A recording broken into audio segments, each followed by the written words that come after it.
Praise the Lord. And blessed evening po sa ating lahat and welcome po sa ating Bible Study Bites online where we dive into God's Word, grow in faith, and build a strong community in Christ. Nawa po sa gabing ito, maramdaman po natin yung presensya po ng ating Panginoon saan man po tayo naroroon. At ito po ay hindi imposible sapagkat yung Diyos na pinaglilingkuran po natin ay omnipresent God. Ibig sabihin, kaya niya tayong abutin saan man po tayo naroroon. At sa mga first time po natin, kung meron man po tayong first timer sa Bible Study Bites Online, welcome na welcome po kayo sa ating online faith community. And if you can, feel free to open your cameras, prepare your notebook and ballpen para nakakapag-jot down po tayo ng mga ng mga personal revelations ni Lord sa atin and syempre yung mga personal teachings niya po sa atin, and utilize your Zoom chat box as well as your screen for a much better Bible Study Bites online experience. Salamat po sa ating Panginoon. Pwede po bang pa-chat muna sa ating chat box? Congratulations. Parang sinasabi natin yan sa mga kasama natin at syempre sa ating mga sarili. Sige, chat nyo po sa ating chat box. Congratulations.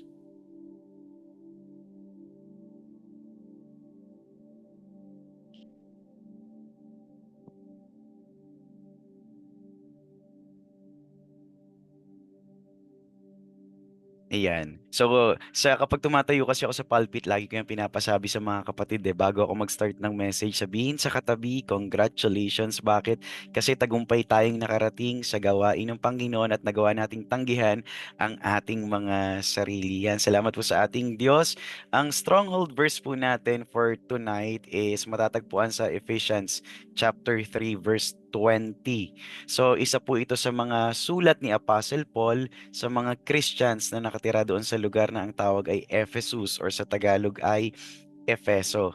Sabi dito ni Apostle Paul sa Ephesians 3:20, ang ginamit kong translation is GW or God's Word Translation. Sundan niyo po ha, tingnan niyo na lang po sa ating screen. Sabi dito, glory belongs to God, whose power is at work in us. By this power, He can do infinitely more than we can ask or imagine. Ulitin natin Ephesians 3:20. Yung kalwalhatian daw, yung glory belongs to God. Para daw sa Diyos yung kalwalhatian, whose power is at work in us. At yung kanyang kapangyarihan ay gumagawa, kumikilos sa ating mga buhay. Ibig sabihin sa ating mga mananampalataya ng Diyos sa atin bilang mga Christians.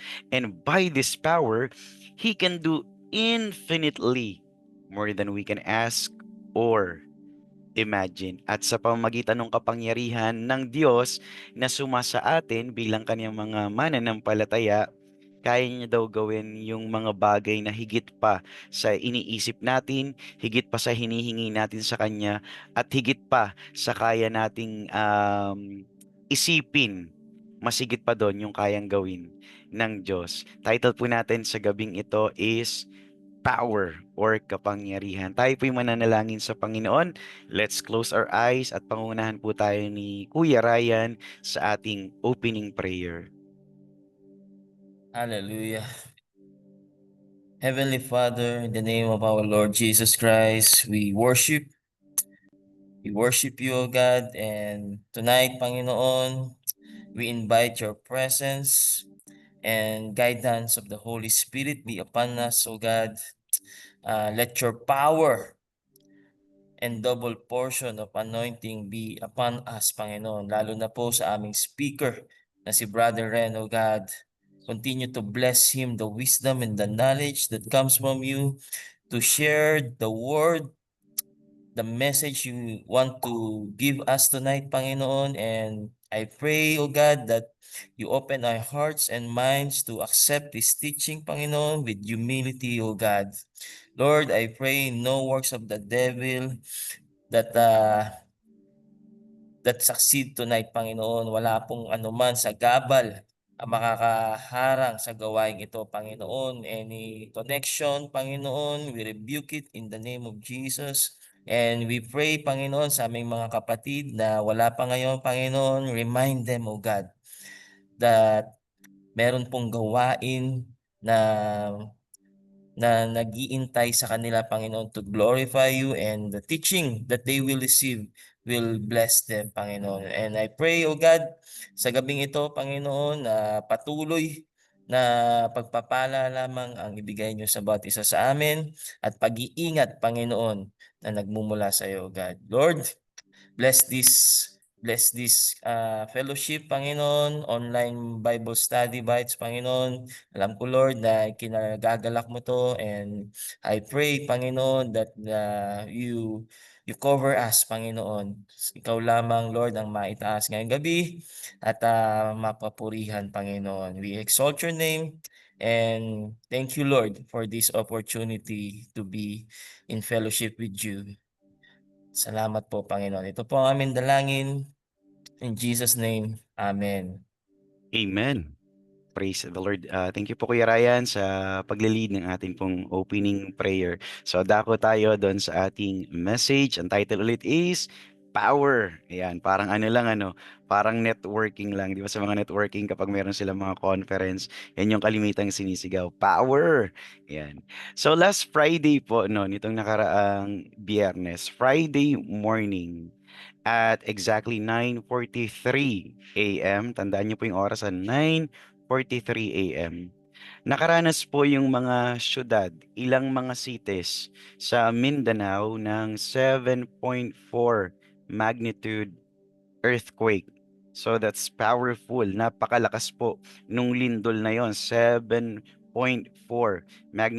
magnitude earthquake. Hindi pa man lubusang nakaka-recover yung Cebu, 'di ba? Kasi recently yung Cebu din nakaranas ng 6.9 yata na magnitude ng earthquake, at nalaman natin na maraming casualties doon, 60 plus yung namatay doon sa Cebu. Hindi pa man sila lubusang nakaka-recover doon sa trauma, doon sa takot na kanilang nararanasan. Sumunod naman itong Mindanao, yung mga cities sa Mindanao naman, yung nakaranas ng 7.4 magnitude earthquake nitong nakaraang Biyernes, 9:43 a.m. Nag-check ako ng gospel, mahilig kasi ako mag-connect ng numbers eh. 9:43 a.m. nakapangyari yung lindol. Sabi sa Luke chapter 9, verse 43. Babasahin po natin kaya utilize niyo po yung inyong screen or monitors. Luke chapter 9, verse 43. Everyone was amazed to see God's wonderful power. Everyone was amazed at all the things that Jesus was doing. Yan. Nung nabasa ko po yan, naisip ko na naging prayer ko at naging laman ng puso ko, nawa yung pagkamangha ng mga tao during the earthly ministry of the Lord Jesus Christ, nung nakita nila yung kapangyarihan ng Diyos through Jesus Christ dahil sa kanyang mga signs, wonders, and miracles na ginagawa during His earthly ministry. Ang sabi dito sa Luke, di ba, namangha yung mga tao na naka-witness ng kapangyarihan ng Diyos. Nalagay sa puso ko at inilagay ko sa prayer ko, nawa yung pagkamangha ng mga tao sa kapangyarihan ng Diyos sa panahon ng Panginoong Hesus sa paggawa niya ng mga himala. Ganun din yung pagkamangha at pagtitiwala ng mga tao sa kapangyarihan ng Diyos, not just in Mindanao, not just in Cebu, but sa kabuuan ng Pilipinas at sa buong mundo.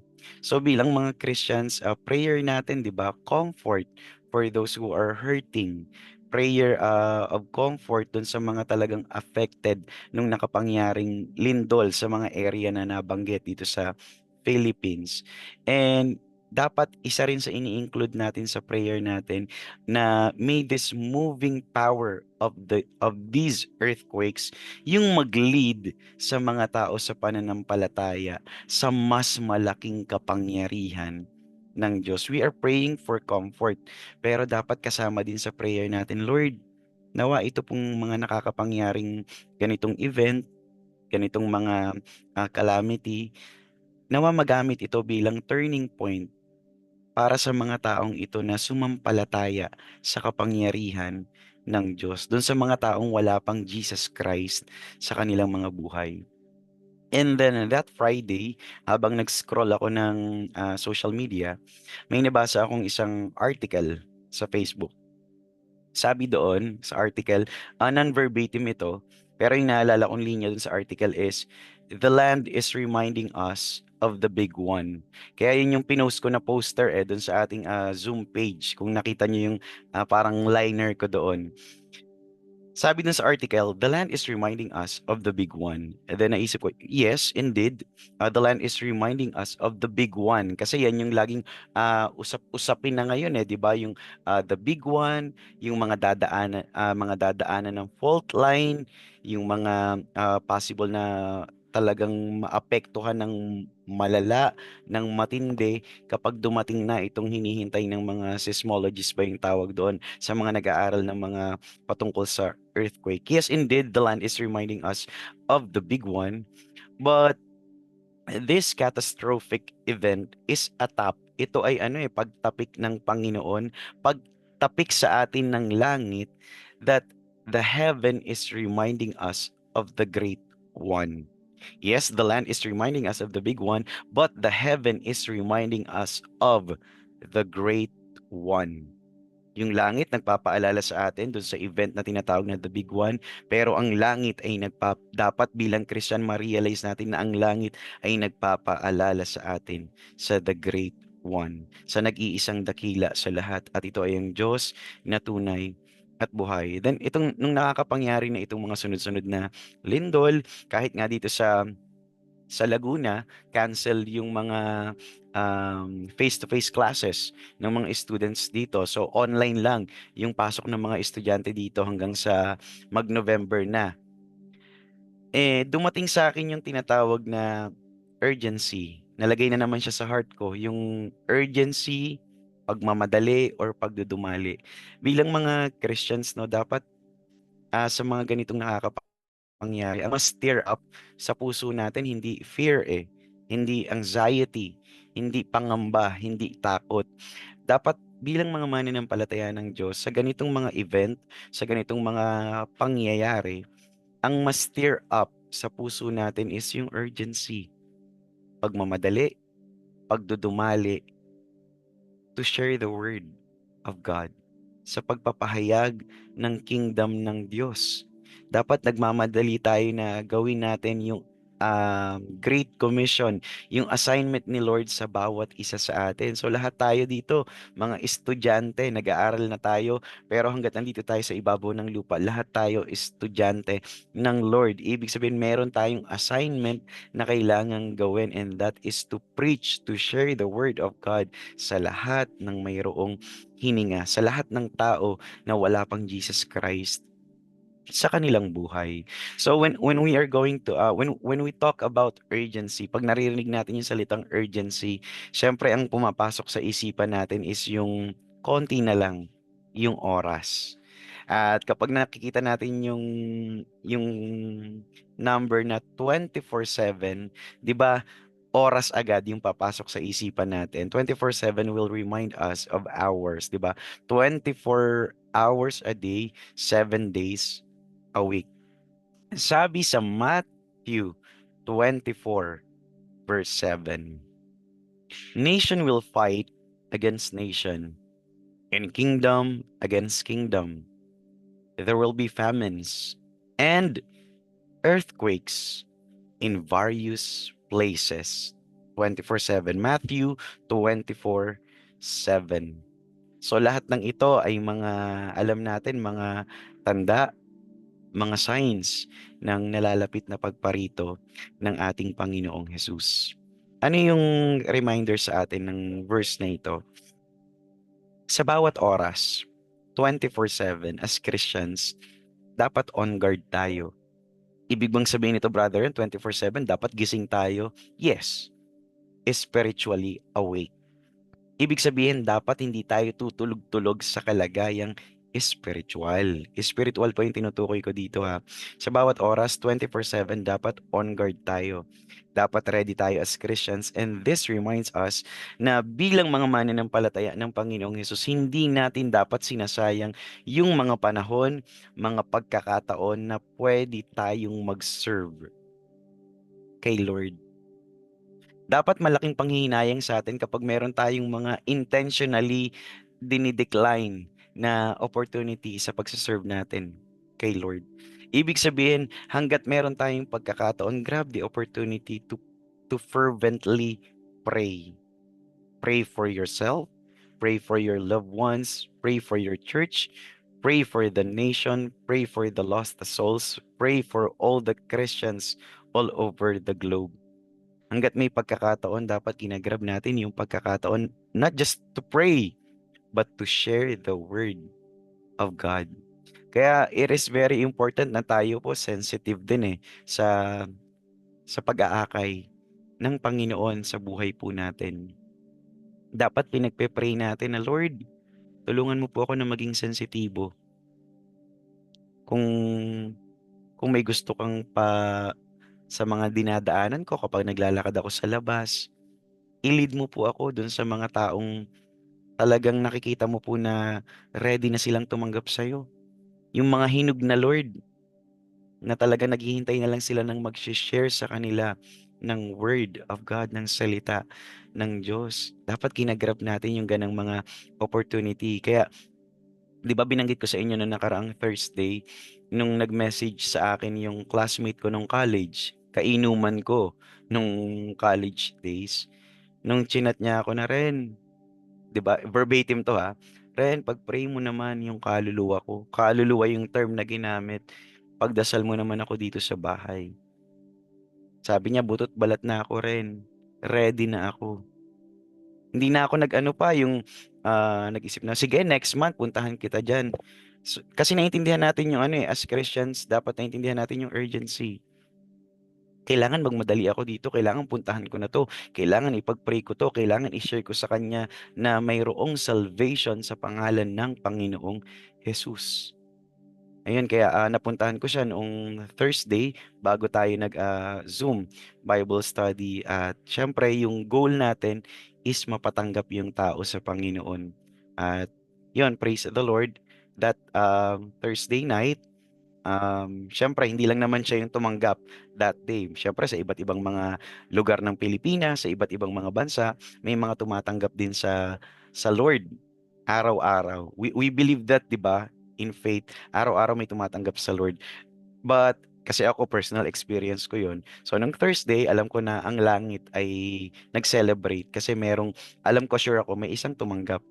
Hindi lang pala isa, kasi tatlo sila dun sa bahay na narinig ko talaga yung puso nila na dineclare nila na ang Panginoong Hesus ang kanilang Panginoon at kanilang ligtas. So tatlong kaluluwa na agad 'yon. So syempre, grabe yung pagse-celebrate ng heaven doon sa mga tumanggap sa Panginoong Jesus. Hindi lang 'yan dito sa Pilipinas. Syempre sa ibang mga bansa may mga tumatanggap kay Lord Jesus Christ as their Lord and as their Savior. Kaya ang langit talagang nagse-celebrate ang kabuuan ng langit. So maging ano tayo, 'di ba? Sa 24/7 na meron tayo sa bawat opportunity na ibinibigay sa atin ni Lord, maging reason naman tayo para ang langit ay mag-celebrate. Ibig sabihin, ipagamit natin yung buhay natin sa pag-share ng Word of God at pagpapatanggap sa mga lost souls sa Panginoong Jesus bilang kanilang Panginoon at sariling tagapagligtas. So 24/7 dapat awake tayo spiritually, and 24/7 dapat ginagrab natin yung opportunity to serve the Lord and to proclaim His power. Now, let's dig deep sa isang relevant passage sa Bible. Ito ay pangyayari when Paul and Silas were arrested in Philippi. Kasi itong si Apostol Pablo, kasama niya si Silas at yung iba pang mga mananampalataya ng Diyos, nandun sila sa isang lugar na ang tawag ay Philippi or Filipos. At ipinagbabawal doon, syempre, yung pagbabahagi ng faith na meron sila kasi under sila ng Roman government. At may pangyayari dito sa passage na ito, na si Paul, nirebuke niya yung damsel na merong espiritu ng panghuhula. Yan, bilang mga Christian especially sa mga bago-bago lang ng Christian, ang panghuhula, pagpapahula ay hindi po kalooban ng Panginoon. Kaya kung kayo, fan pa kayo mag-mention ako fan pa kayo ni Rudy Baldwin at iba pang mga manghuhula, ayan, tigilan nyo na po yan bilang mga mananampalataya ng Diyos. Meron po tayong tinatawag na prophecy. Yun po yung biblical na hula na ayon sa kalooban ng Panginoon. Pero 'pag ang isang tao ay is nanghuhula siya, pero hindi in line sa kalooban ng Lord, hindi siya mananampalataya ng Diyos, 'yan hindi po divine power yung meron yung gumagawa sa taong yon. Meron po yung spirit of divinity. Ibig sabihin bad spirit yon. So sa pangyayaring ito kay Paul and Silas, meron silang na-encounter na babae, damsel, na merong spirit of divinity. Kapag spirit of divinity, karumal-dumal na spirit yan. Ayan, yung mga espiritu ng panghuhula, yan ay karumal-dumal sa mata ng Panginoon. Same with mga panggagaway, mga sorcerers, mga mangkukulam, and albularyo. Lahat ng mga yan ay karumal-dumal sa harapan ng Panginoon. So si Paul and Silas, meron silang nirebuke. May nirebuke si Paul na isang damsel, tapos nawala yung espiritu ng panghuhula doon sa damsel na yon. At dahil doon, nagalit yung master, nagalit yung amo nung damsel. Kasi hindi niya na mapagkakakitaan itong babae. Kasi yung espiritu ng panghuhula ng babae, ginagawa nilang business, pinagkakakitaan nila. Eh dahil yung amo nitong damsel, na hindi niya na mapagkakakitaan tong babae, na bad trip. Gamitin ko na lang yung term, no? Na bad trip itong amo. Kaya ang ginawa, pinahuli si Paul and si Silas. Tingnan niyo po yung ginagawa ni Paul and ni Silas. Paglilingkod sa Diyos na tunay at buhay, pag-share ng Word of God, pagpo-proclaim ng katotohanan. Pero ano yung ginawa sa kanila? Tinorture sila ng Roman government, ng Roman soldiers. Tinorture sila. Yun yung unang ginawa sa kanila. And then eventually, were sent to dungeon. Pinadala sila, kinaladkad sila papunta sa kulungan. Ikinulong si Paul at si Silas dahil sa paggawa nila ng mga bagay na ayon sa kalooban ni Lord. Can you imagine that? Nagsiserve ka kay Lord, ginagawa mo lang kung ano yung gustong ipagawa sa ni Lord, tapos ang mararanasan mo, torture, tapos ikukulong ka pa sa dungeon. When we say dungeon, kadilim-diliman, kailaliman na part ng kulungan. At hindi lang sila basta kinulong, talagang para silang tinrato silang kriminal. Talagang naka-chains pa sila. Tapos may stocks yung kanilang mga paa or yung kanilang legs. When we say stocks, mga ano yon, mga pangawan or panglock sa paa, para talagang hindi sila makatakas or makawala. Akala mo talaga mga notorious na kriminal si Pablo at si Silas nung sila ihinuli ng mga Roman soldiers. Pero ang nakakatuwa dito, sabi sa Acts chapter 16 verses 25 and 26. Sundan niyo po ha sa inyong mga screen. About midnight, Paul and Silas were praying and singing hymns to God. Nasa loob po sila ng dungeon, nasa loob sila ng kulungan sa pagkakataong yan. Pero sabi diyan, about midnight, hating gabi, Paul and Silas were praying and singing hymns to God. And the prisoners were listening to them. And suddenly, there was a great earthquake, so that the foundations of the prison were shaken. And immediately, all the doors were opened, and everyone's bonds were unfastened. Napakaganda po ng talatang iyan. Ano yung makikita natin sa verses po na yan, sa passage na yan, sa pangyayaring yan? Marami po tayong ah, takeaways, lessons na pwede pong makuha dyan. Bibigyan ko lang po kayo ng ilan. Pwedeng kayo na magdugtong dyan sa notes po ninyo. Kaya mahalaga na as tayo po pag nakikinig ng Word of God, nagno-notes po tayo. Kasi minsan may mga, ewan ko kung na-experience nyo yun, but I do believe na nararanasan nyo yun. Kapag tayo nakikinig ng message, nakikinig tayo ng worship songs, may mga linyang dumadating sa atin. That's from the Holy Spirit. Kaya maganda na i-jot down po natin yung mga linyang yon, yung mga pagtuturo sa atin ni Lord. Minsan one word lang yung ibibigay sa atin ng Holy Spirit, pero iba yung nagiging impact sa buhay natin ng one word na magre-rema or talagang kikilos, titimo sa ating mga puso. Ano yung makikita natin sa pangyayaring yan? Kapag tayo po nagpe-pray, kasi nagpray si Paul and Silas at umawit sila ng awitin para sa Panginoon, ng pagpupuri sa Panginoon. Kapag tayo nagpe-pray at umaawit ng buong puso sa Panginoon, marami itong idudulot sa buhay po natin. At yung idudulot nito sa buhay natin, syempre, positive lahat. Una, idudulot nito sa buhay natin, kalakasang pampisikal. Tatanggap tayo ng kalakasang pampisikal. Si Paul and si Silas, syempre pagod sila niyan. Ikaw ba naman, hambalusin ka, di ba? Bugbugin ka, i-torture ka, kalad ka rin ka. Hindi natin alam kung may pinakain ba sila dyan or pinainuman lang ba sila ng tubig bago sila ikinulong dyan. Siyempre yung physical strength nila, nauubos, nangihina. Pero ano yung makikita natin dito? Nung maghahating gabi na, about midnight, anong ginawa nitong dalawa? Siguro sinabi ni Silas, Paul, pray tayo, kanta tayo kay Lord. Or vice versa, baka sinabi ni Paul kay Silas, Silas, pray tayo, kanta tayo kay Lord. Imbis na tong dalawa nagpapahinga na lang, kasi pagod bugbog sarado, hindi. At midnight, ang sarap ng matulog niyan, di po ba? Anong ginawa nila? Nanalangin sila at kumanta sa Panginoon. Merong kalakasan na tinatanggap sila bilang mga mananampalataya ng Diyos kahit ganun yung kanilang nararanasan. Bilang mga Kristiyano, especially mga workers naglilingkod sa Panginoon, there will be times talagang nakakapagod po. Nakakapagod talaga kasi katawan yan eh. Gumagamit tayo ng energy, gumagamit tayo ng lakas, nag-e-exert tayo ng effort. There will be times makakaranas tayo ng pagkapagod. Pero hindi yan dapat nagiging excuse sa mga nagtatrabaho, mga nag-aaral. Hindi yan excuse at hindi yan magiging valid excuse kailanman para sabihin mong, Lord, susunod na lang ako magpe-pray ha, kasi pagod po ako ngayon. OT-OT po kasi ako sa trabaho. Nakakahiya po yung sabihin sa Panginoon. Why? Kasi yung trabaho na meron ka, galing yun kay Lord. Sa susunod na lang po ako, Lord, magpe-pray. Sa susunod na lang po ako magde-devotion. Sa susunod na lang po ako magpupuri.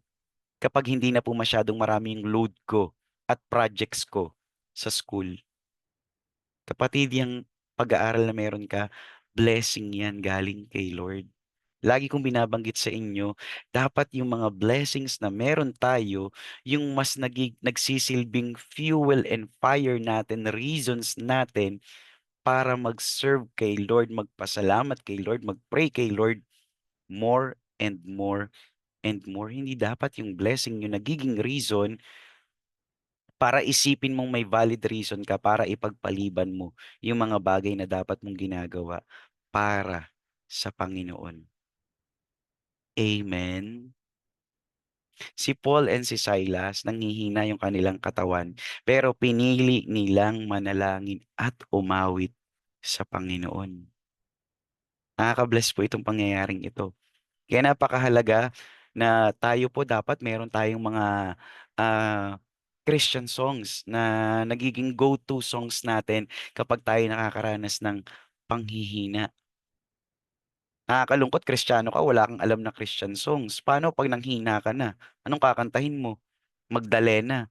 Magdalena, ikaw ay sawing palad. Kasi Christian ka, wala kang alam na Christian song eh. Nakakalungkot yun, wala kang mapaghuhugutan ng lakas. Wala kang makakanta kay Lord. 'Di ba? As Christian, dapat meron kang pwedeng awitin kay Lord kapag ikaw ay nakakaranas ng ng panghihina. Eh wala kang maiisip, pusong bato na lang. Maganda naman yung melody. Yan, hindi po gano'n, 'di ba? Ngayon, ito yung tanong ko. Kung ikaw si Paul at si Silas, pinreach ko na 'to dati pero ibang message. Ang title nun, ah, ah, ah, "Kahit Masakit Patuloy na Aawit." Yun yung title ng message ko dati sa church. Kung ikaw si Paul and si Silas, ta's nakakulong ka, kinulong ka, bugbog sarado ka, anong kakantahin mo kay Lord? Kasi itong account na ito sa Book of Acts, wala kasing walang specific na song tayong mababasa, wala tayong specific na hymns na mababasa kung ano yung kinanta ni Paul and ni Silas. Ikaw, kung ikaw yung nakakulong, ikaw yung bubog sarado, what are you going to sing to the Lord? Sige po, pwede pong i-chat nyo po sa chat box natin. Oh, ganda no, no? I Speak Jesus, di ba? Yan kay Charity Gale, if I'm not mistaken. Ano pong kahit kailan? South border po ba yan? Puwede rin ano, 'di ba? Kung forward yung message. Sasamahan pa kita hanggang sa huli. Yan, ibibirit mo pa sa dulo 'no, sasamahan ka ni Lord hanggang sa huli. Yan, ta's kay Kuya, kay Ate Vivian, walang mahirap sa'yo, 'di ba? Ang ganda 'no, kahit hirap na yung kalagayan mo pero ipapahayag mo, "Lord, mahirap 'tong kalagayan ko pero walang mahirap sa'yo, walang imposible sa'yo, Panginoon." Kay Ate Eka, pupurihin ka sa awit. Meron po bang worship team dito na umattend po ngayon? Puwede pong pa-raise ng hand kung may worship team po dito. Kumakanta po sa worship team, pataas pa-raise po ng hand. May nag-raise po ba ng hand? Ah, si Norleo is si Eliseo, tama? Pa-unmute po ha 'pag may worship, worship singer po dito. Pakakantahin ko kayo.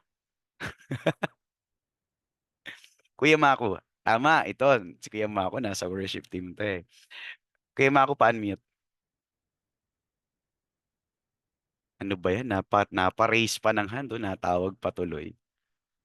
Kuya Mako, kung nakakulong ka, bugbog sarado, dahil sa paglilingkod mo kay Lord, anong kakantahin mo sa Panginoon? Bigyan mo ako ng isang linya.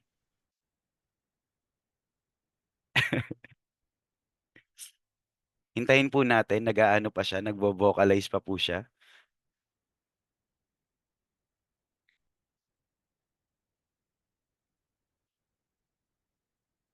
Yung mga nag-raise po ng hand, ino-note ko nga. Wait nga, maisulat. Norleo, Kuya Enrico. Sino pa ba yung nakita ko? Wala pong magli-leave ha.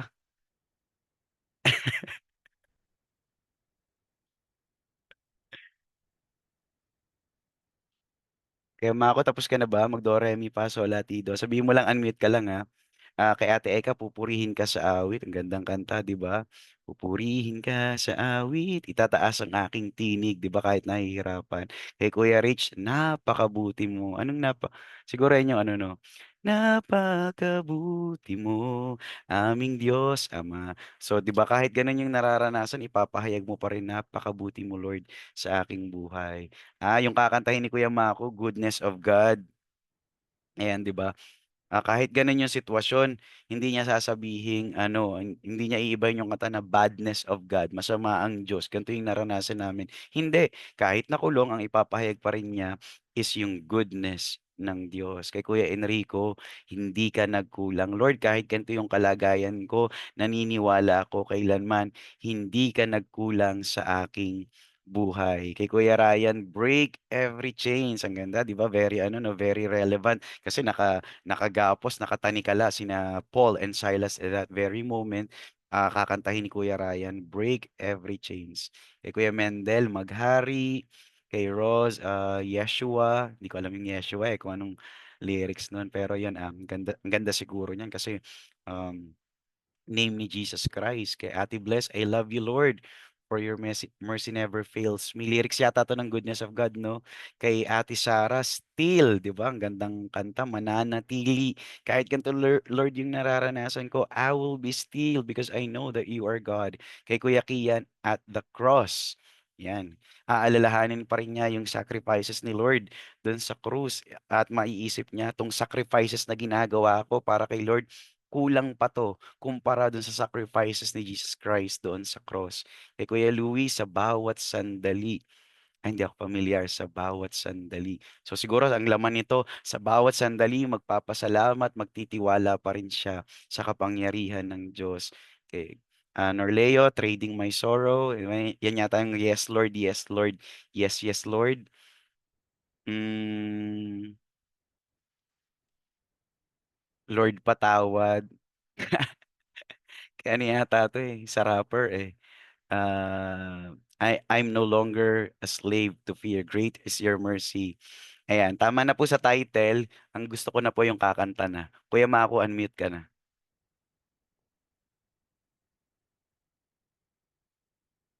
Sige po. And I believe, lahat po tayo, hindi po tayo nahihiya na kumanta kay Lord. Amen. Dahil wala po nakakahiya sa pagkanta sa Panginoon.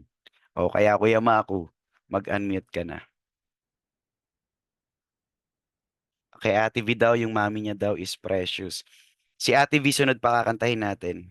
Kasi si Ate V ay leader namin ng singer sa worship team. Ate V, habang hinintay natin si Kuya Maku, pa-unmute po Ate V. Hello, good evening. Oh, O, ready? di ba? Yan, lakas ng loob. Oo. In-install mo yan eh. Sige Ate V, isang Yan. linya nakakantahin mo kay Lord kapag ikaw ay bugbog, sarado at nakakulong dahil sa pananampalataya mo sa Kanya. Ano ba yung inano mo? Sige, yung tinype ko na lang kanina yung walang mahirap sa'yo. Bahagya lang hindi lang. Higit sa aking kailangan, higit sa aking ano ba yun? Nakalimutan ko tuloy. Nahiya. Higit sa aking isipin ay kaya mong gawin. Bawat ano, Araw araw. ko ay hawak mo. Ayun ay hawak mo, di mangangamba sa piling mo. Walang mahirap sa'yo, walang mahirap sa'yo. Ikaw ang Panginoon na makapangyarihan, walang mahirap sa'yo. Okay.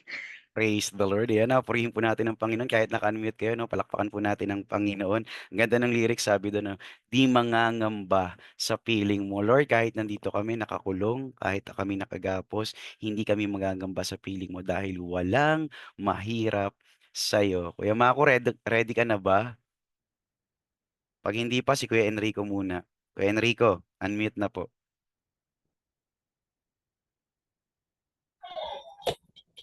Ay, Yun. konti lang po Sige po. Nagbabackup lang naman ako. Ikaw lang ang pag-asa ko, tanging ikaw ang buhay ko, Jesus. Kahit ako'y nangangamba, basta't ikaw ang kasama, panatag na kahit kailan, di ka nagkulang. Biyaya mo sa akin, laging laang ang pag-ibig mo sa akin walang hanggan. Inibig mo ako noon pa man.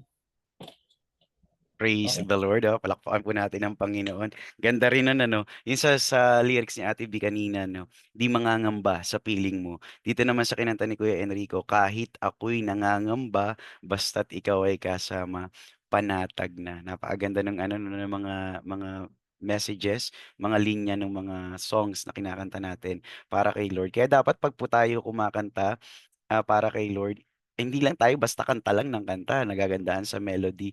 Dapat inuunawa natin what's the message of the song.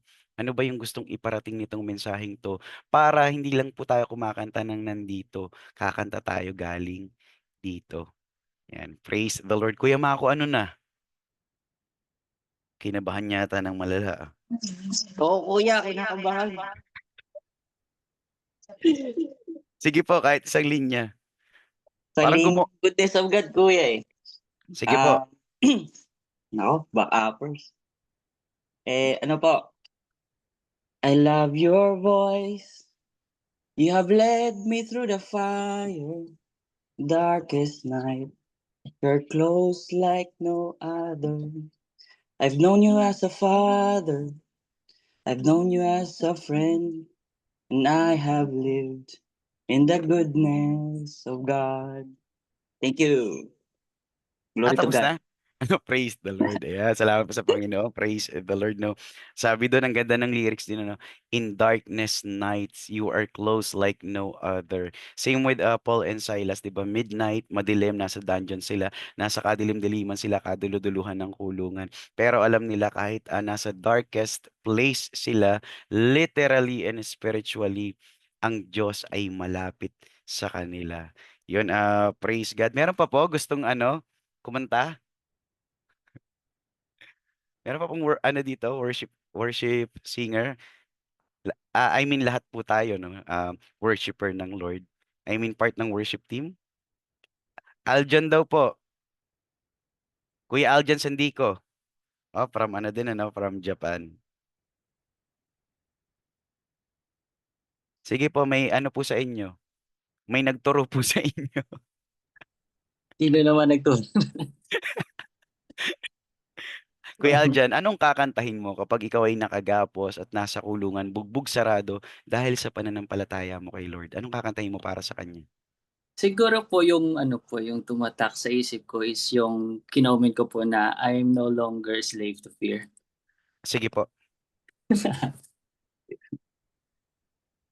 Yung ano na lang po siguro, yung chorus. Sige po. I'm no longer a slave to fear. I am a child of God. I'm no longer a slave to fear. I am a child of God.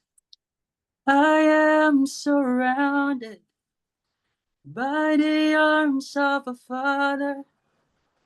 I am surrounded by the songs of deliverance. We've been liberated from our bondage. We're the sons and the daughters. Let us sing our freedom. Ako na ba? Okay po. Praise the Lord. Palakpakan po natin ang Panginoon. Nakaka-bless po yun. Nasabi dun sa lyrics, no, I'm no longer slave to fear. I am a child of God. Kaya napakaganda kapag tayo nasa ganitong sitwasyon spiritually. Hindi man tayo nakakaranas na tayo ay literally makulong or maigapos, makabitan ng chains, tanikala, kadena. Pero spiritually minsan, para tayong nasa darkest moments of our lives, napakahalaga na dinideclare natin ano yung identity natin in Christ. We are child of God. Ang gandang ipahayag no, ano, kapag lagi mo pinapahayag, anak ako ng Diyos. Dahil tumanggap ako kay Jesus Christ, hindi ako magiging alipin ng takot. May sinabi pa dun sa linya, hindi ako familiar sa song kaya sinulat ko. Sabi dito, I am surrounded by the arms of the Father. Ang ganda na, ano, hindi mo iisipin na I am surrounded nitong mga kulungan nitong preso. No, ang papahayag mo, I am surrounded by the arms of the Father.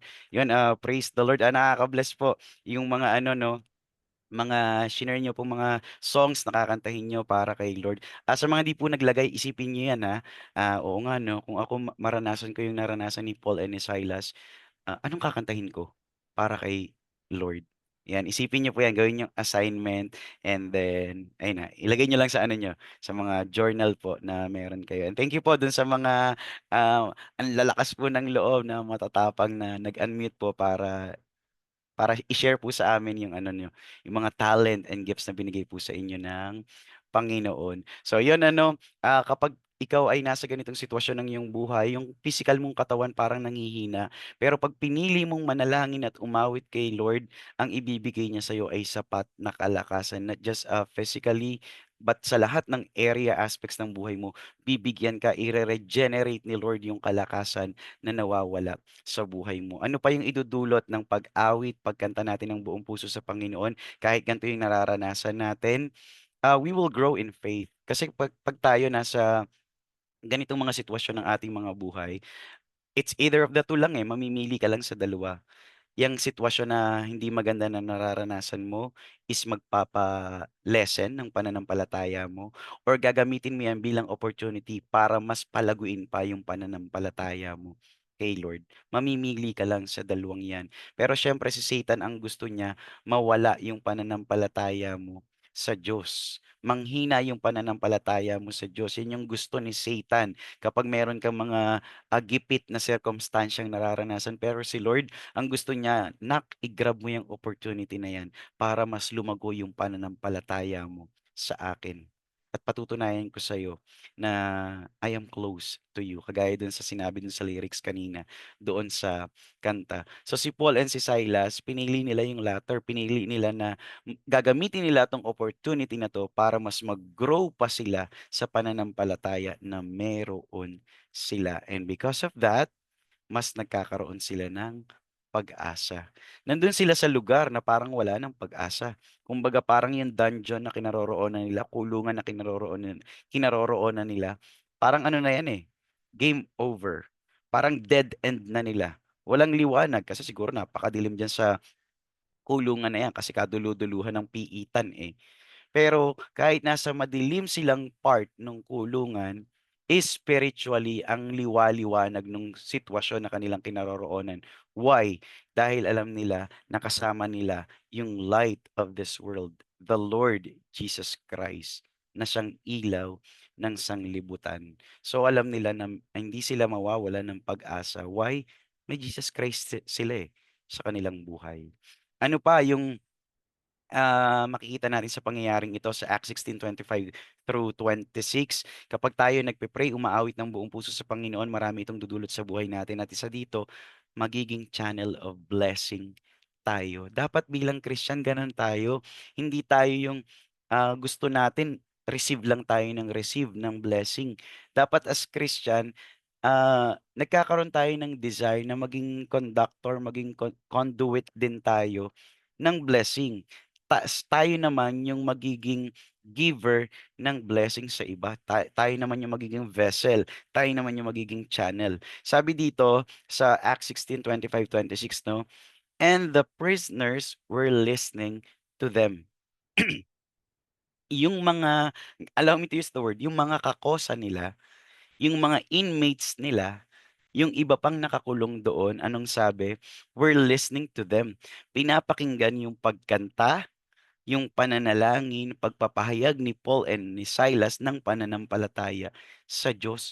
Yung listening po dyan is listening attentively. Hindi po natin mababasa sa Acts 16:25 and 26 na nung maghahating gabi si Paul and si Silas ay nanalangin, umawit ng himno sa Diyos at yung kanilang mga inmates, yung mga preso doon, pinagalitan sila at sinaway sila. At sinabing, ang ingay-ingay nyo, natutulog kami dito, magpatulog naman kayo. Hindi po gano'n. Sabi dito, the prisoners were listening to them. Ibig sabihin, yung ginawa nilang pag-awit, pagpapahayag ng pananampalataya sa Lord, kahit ganito yung kanilang nararanasan, is nagsilbing blessing doon sa ibang mga prisoners na nandun that very moment. Possible yung ibang ano doon, yung ibang prisoners, baka wala na silang pag-asa sa buhay. Baka iisip na nila na wala na silang hope kasi nakakulong sila, makasalanan sila, wala ng opportunity para sila ay magbago. Pero I believe nung narinig nila yung pag-awit ni Paul and ni Silas, nangusap yun sa heart ng mga nakakulong doon. Gumawa yon sa kanilang mga puso at hindi lang si Paul at si Silas yung nakaranas ng pagkilos ng Panginoon. Maging tong mga prisoners na ito, I believe na evangelize ni na Paul and ni Silas sa pamamagitan ng pagpupuri nila sa Panginoon. Naging channel of blessing sila sa lugar na hindi mo akalain na pwede ka pala maging channel of blessing sa lugar na yon. Ganan kumilos ang Panginoon. At ganon din po sa buhay natin kahit tayo minsan may mga pinagdadaanan. Tapos alam nung mga kasama natin sa church na itong si sister ganito may pinagdadaanan tong ganito. Si brother ganito may ganitong pinagdadaanan, merong problema sa kanilang pamilya or kamamatay lang ng ganito niyang mahal sa buhay. Pero ang pinapakita mo nagpupuri ka kay Lord. during praise and worship services, mas malakas pa yung pagpupuri mo kaysa dun sa iba na wala namang pinagdadaanan, magsisilbi kang channel of blessing sa mga taong nasa paligid mo. Si Paul and si Silas, grabe siguro yung pagpupuri nila sa Panginoon. Kahit ganun yung kanilang nararanasan, hindi daing eh. Hindi paninisi yung sinasabi nila kay Lord, kundi ang pinapahayag nila is pagpupuri sa Panginoon gamit yung mga worship songs na inilalagay ng Lord sa kanilang puso. Nakaka-bless po yun. Pwede kang maging channel of blessing kahit gipit yung kalagayan na iyong kinaroroonan. Ano pa yung makikita natin sa pangyayaring ito? Kung gagawin natin itong bagay na ito, pagpupuri sa Panginoon, pananalangin sa Panginoon, sa kabila ng circumstances, gipit na sitwasyon na meron tayo, yayanigin nito ang mga kampo ni Satanas. Magsisilbi yung pagpupuri natin na earthquake sa mga meeting de avance na ginagawa ng mga kampo ni Satan. Ang mga demons, mga cohorts ni Satan, hindi po yan mga basta-basta lang sumusugod ng gugulo. Strategic din yung mga yan. May mga methods din silang ginagawa. May mga meetings din silang ginagawa kung paano nila guguluhin ang mga gawain ng Panginoon, kung paano nila guguluhin ang mga mananampalataya ng Diyos. Pero yung pananalangin natin, tapos sasamahan mo pa ng combo na pagpupuri sa Panginoon, that will serve as a grenade, as a dynamite. Babanggitin ko tong dynamite mamaya. Magsisilbi itong earthquake sa mga kampo ni Satan. Nagugulo sa lahat ng meeting na meron sila. Nawawasak sa anumang mga plano and schemes na kanilang ginagawa. Kapag ginawa natin itong bagay na ito sa kabila ng gipit na sitwasyon na ating nararanasan, doors of opportunities will open. Sabi dito, di ba? And immediately all the doors were opened. Kapag tayo nagtatapat sa Panginoon sa kabila ng gipit nating sitwasyon, ang Lord, just be patient. He will open doors of opportunities for you, for each and every one of us. At kapag nagbukas siya ng pintuan ng oportunidad, i-expect mo hindi niya lang yung basta bubuksan. He will let you enter. Papapasukin ka niya. For you to witness kung ano yung inihanda ni Lord. Kung ano yung in-store ni Lord in the room for you. Dahil sa ginawa mong pagtatapat sa Kanya. Sa kabila ng gipit na sitwasyon na meron ka. Sabi dito sa Acts 25:16, doors were opened. Ano pa yung pwede nating maranasan kapag tayo nagtapat sa Panginoon, sa pananalangin, pagpupuri sa Kanya, despite our tight situation, makakaranas tayo ng freedom. 'Di ba sabi sa isang verse sa Corinthians yata 'yon, where the Spirit of the Lord is, there is liberty. Where the Spirit of the Lord is, there is freedom. Sa pagpupuri mo sa Panginoon, pwede kang makalaya sa anumang kadena na meron ka. Sabi dito sa last statement, and everyone's bonds were unfastened. Natanggal yung mga tanikala, mga chains, mga kadena na nakagapos sa kanila, kahit yung mga stocks na nakakabit sa kanilang mga paa, at yun, natanggal. May opportunity sila pa tumakas, pero hindi nila ginawa. Basahin nyo na lang po yung Acts chapter 16. Ibig sabihin, sa pagpupuri natin sa Panginoon, pwede tayong makalaya. Meron ka bang mga chains na alam mong meron pa sa buhay mo?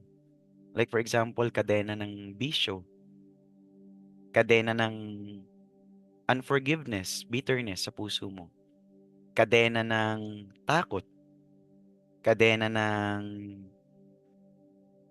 iba't ibang mga bagay na alam mong hindi ayon sa kalooban ng Panginoon.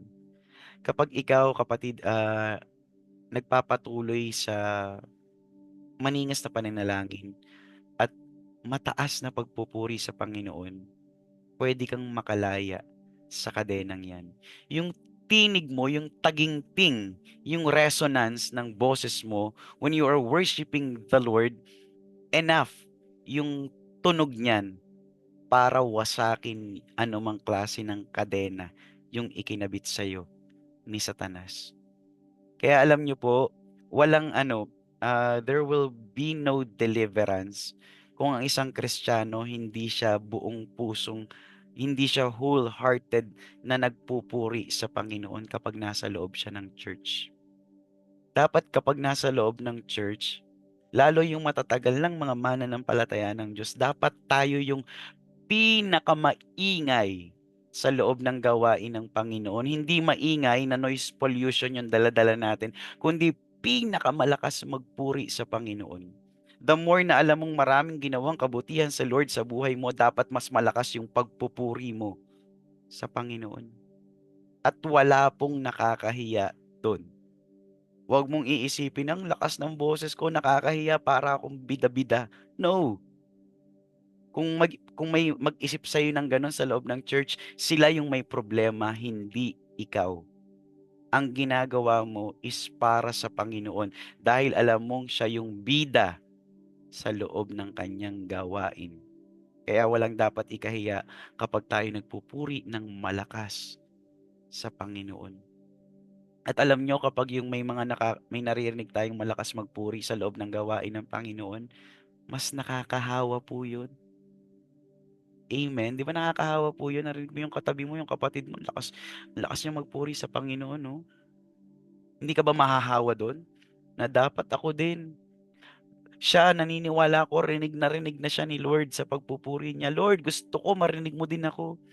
Lalaksan ko din po yung pagpupuri ko sa'yo. Hindi pwedeng pabulong-bulong lang yung pagsasabi ko na si Lord ay mabuti. Dapat dinideclare mo yan.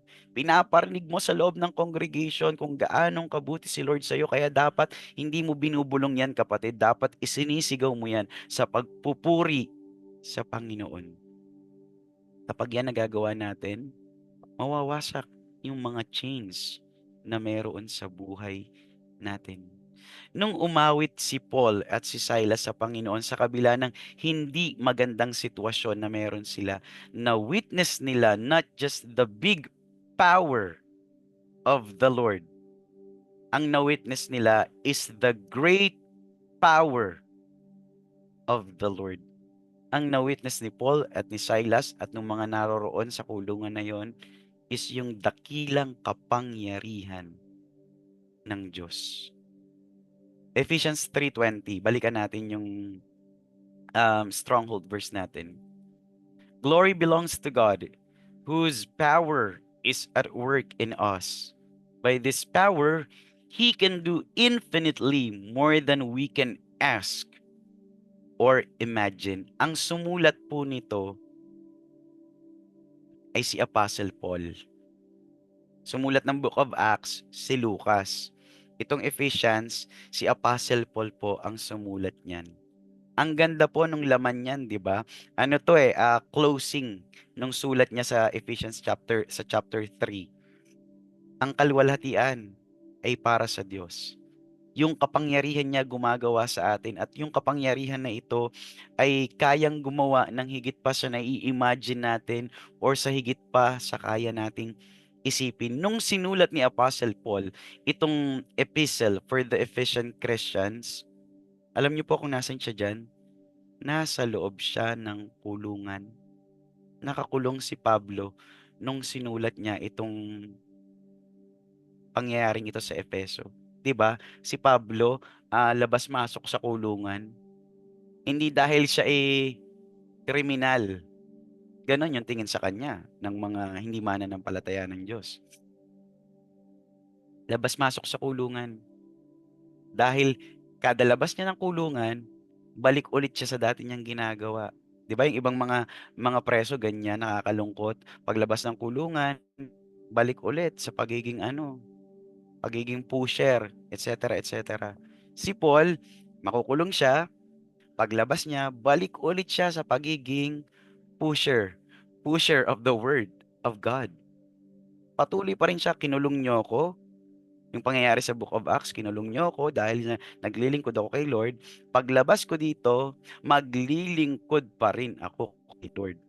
Kahit kulong niyo ako ng paulit-ulit at kahit maglabas-masok ako sa kulungan, I will do what I have to do for the glory of the Lord. Ibig sabihin, si Pablo walang kadadalaan. Bilang Kristiyano dapat gano'n tayo 'no, pagdating sa paglilingkod sa Panginoon. Dapat hindi tayo nadadala, patuloy lang sa paglilingkod sa Panginoon. Nasa kulungan siya nito pero ganyan yung ipinapahayag niya. Glory belongs to God. Makapangyarihan ang Diyos na samantalang siya nasa kulungan. Alam niyo po nung binabasa ko 'to, kasi nauna yung pangyayari dun sa ano, nakulong sila ni Paul and ni Silas sa Philippi. Hindi 'to sumunod, mga ilang ano pa 'to, pangyayari bago pa siya nakulong at isinulat niya 'to sa mga taga-Efeso. Pero I do believe habang sinusulat niya 'yan, baka tatawa-tawa siya diyan. Ngingiti-ngiti siya, bakit? Habang sinusulat niya 'yan baka naaalala niya yung pangyayari nung sila ni Silas ay nakakulong doon sa Filipos. Na-witness niya na, kung gaano kamakapangyarihan ng Lord sa buhay niya. Kaya kaya niyang isulat itong mga ganitong salita kahit siya ay nasa kulungan. Iniisip ba niya, "Ay, si Lord magpapalindol ulit dito. Makakalabas ako dito dahil sa lindol." Possible kaya gano'n yung inisip ni Paul? I don't know, hindi ako para sabihin na, oo, gano'n yung inisip niya. Isa sa possibility 'yon. Pero knowing Paul, 'di ba, kapag nagbabasa tayo ng mga epistle niya, si Paul alam niya na ang Diyos na kanyang pinaglilingkuran is unpredictable. Dapat gano'n din po tayo. Yung ginagawa natin na paglilingkod sa Lord, minsan routinary. Routinary talaga, hindi lang minsan. When we say routinary, paulit-ulit lang naman yung ginagawa nating paglilingkod kay Lord. 'Di ba? Thursday, may magse-send ng link, ng Zoom link, a-attend sa Bible study. After nitong message, alam niyo na yung kasunod, magte-take away, magpe-pray. Kapag Sunday, sa mga Sunday yung church service, a-attend sa church, punta ng maaga, kakanta ng praise songs, worship song, magme-message, altar call, tithes and offering, gathering konti, uwian. Routinary yung ginagawa natin.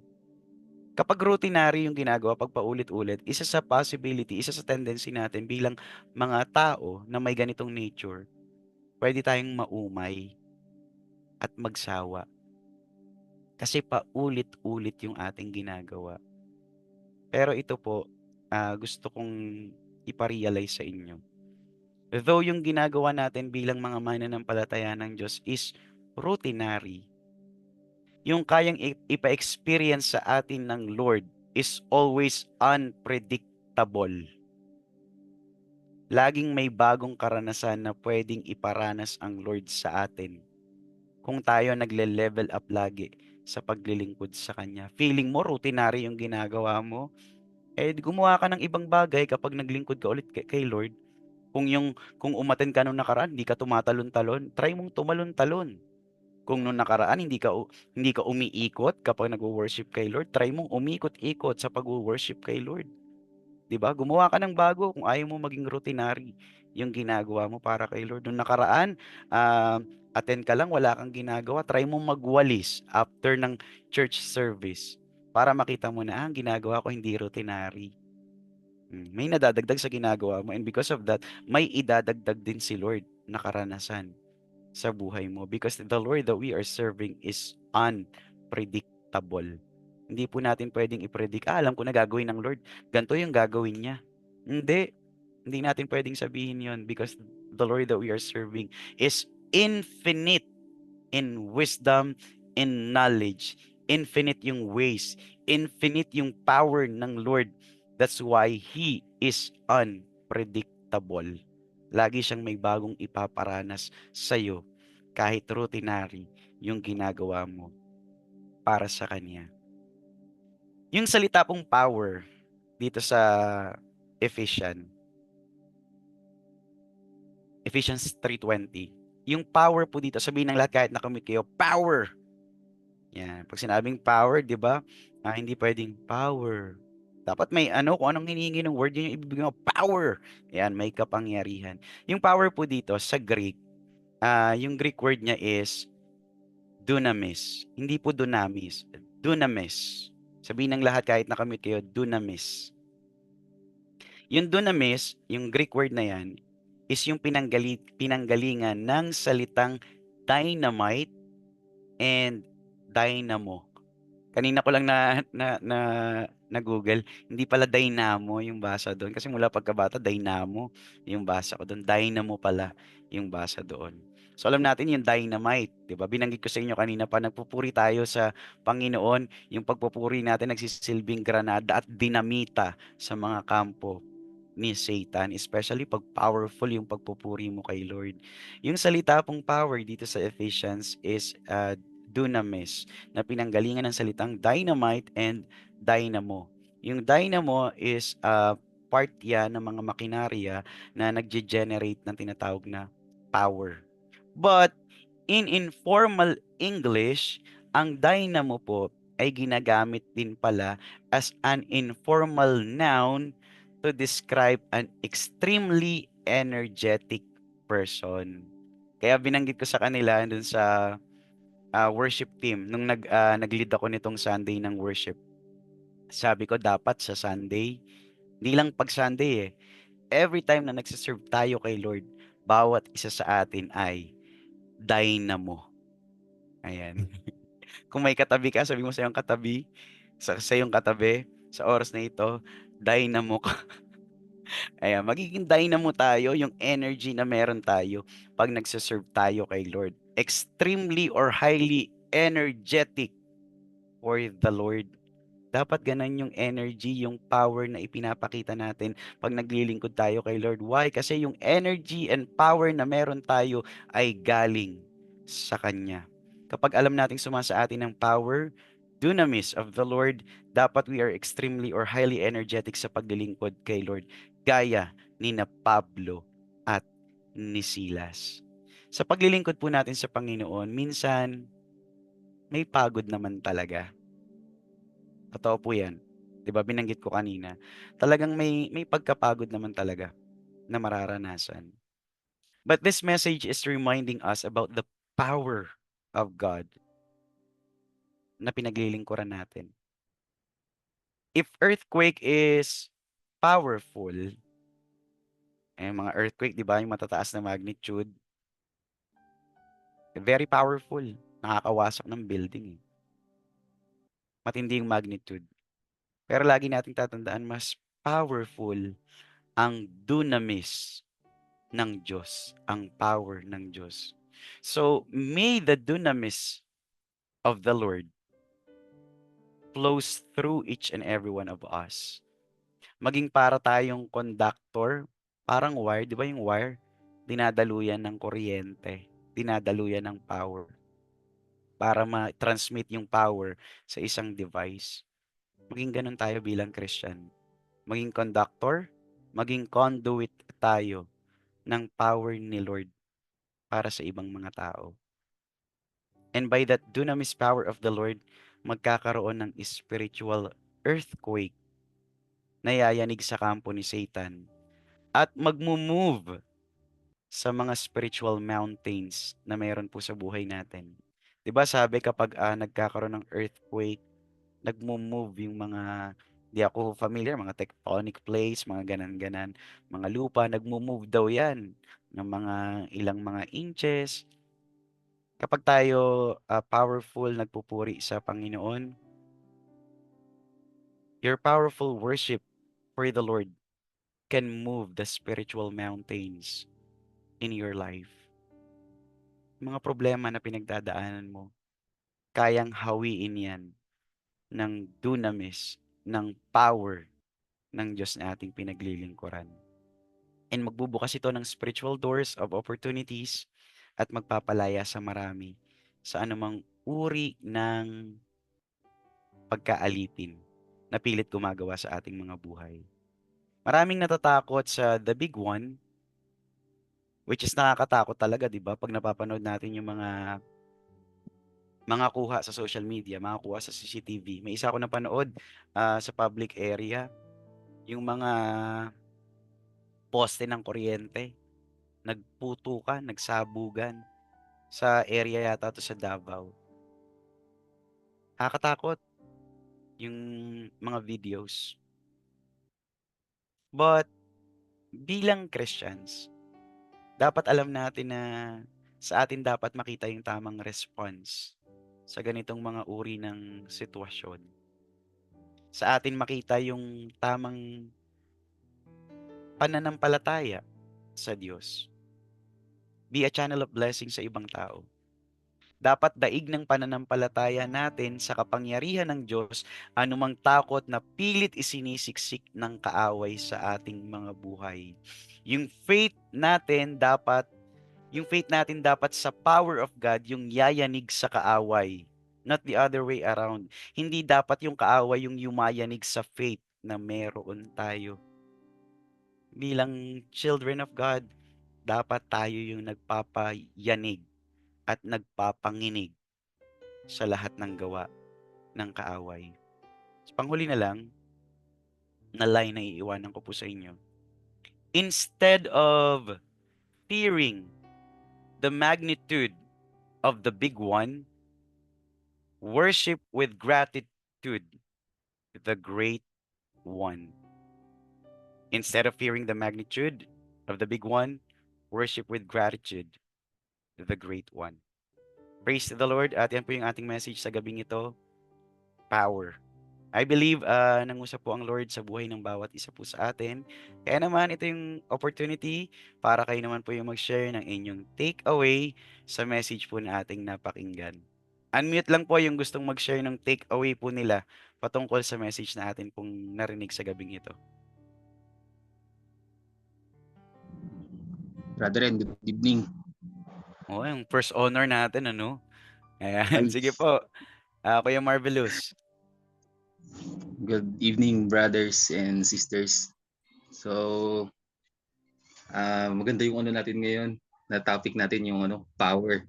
Puro power na lang kasi yung lindol napaka-power din talaga, powerful. Sabi nga sa Bible yung paglindol ay wag nating katakutan kasi isa 'yun sa mga tawag nito, yung paggising ng Panginoon. Kasi sabi niya pag lumilindol, sabi sa Bible, kapag lumilindol nagagalit yung Panginoon. So ang ibig sabihin nun, ginigising tayo ng Panginoon sa kung ano man yung bagay na na dapat hindi natin ginagawa. So usually may isang trending ngayon na yung pastor sa Facebook na yun nga nagpaparapisay siya. Pero may mga totoo dun sa sinasabi niya. Pero ang nag-aano lang kasi sa sa binabasa ko sa verse na sa huling mga araw darating kasi yung mga false prophet. Marami sila. Katulad na ng si Pastor Joshua. So nag-prophesy siya nung September, 'di ba? Sabi niya mag-rapture. Pero hindi 'yun eh. Ngayon itong isa naman, nagpa-prophesy siya tungkol dun sa mga sakuna, yung mga sinabi kasi sa Bible yun at sa mahuling araw ang mga tao ay magiging sakim sa salapi, sakim sa kapangyarihan. Tapos sabi pa doon na yun nga magkakaroon ng tagutom, lilindol sa iba't ibang lugar sa buong mundo. So nangyayari. So pwedeng i-prophesy yan kahit sino. Basta nabasa yung Bible. Pero ang ginagamit niya kasi yung Holy Spirit. Pero sabi nga ng Bible verse na binasa ko kanina, sabi niya maraming lalabas talaga na mga bulaang propeta. Pero ang sabi nga kung sino yung mag-i-endure hanggang sa huli at maniniwala lamang sa akin, sabi niya. Yun yung makakarating kumbaga sa finish line yung term. Makakarating doon. Kaya ang ang pinakamahirap kasi sa tao, mas nakikinig din tayo sa kapwa-tao natin kaysa doon sa mga bagay na nakikita lang natin sa social media. Kasi mas matalino na yung AI ngayon Matalino na yung AI. Kaya yung binasa ko nga doon sa pero may point of view yung yung pastor na isa. Kasi nabasa ko sa Isaiah, sabi doon sa Isaiah chapter 24 verse 15 na sabi niya doon kaya't luwalhatiin ninyo ang pangalan ng Panginoon sa silanganan at luwalhatiin ninyo ang pangalan ng Panginoon sa silanganan na napapalibutan ng pulo ng dagat. So dito yun sa Philippines, yung sinasabi ng pastor na yun na ang Pilipinas daw ay sa kanya, sinasabi niya, nagpa-prophesy siya. So yung power talaga ng Panginoon natin, makikita natin doon sa ano, sinishake niya yung ano eh, sinishake niya yung Philippines eh. Kita niyo naman, ang daming mga nasisira na ano, nasisira ng mga bahay, nagkakaroon ng mga sinkholes. Kaya nga may isa akong ano eh, may siniran ako, sabi ko, hindi siya naniniwala. Taga norte yun eh. Sabi niya, ang dami niyong mga ano sinasabi, ang dami niyong sinishare na ganito na gospel.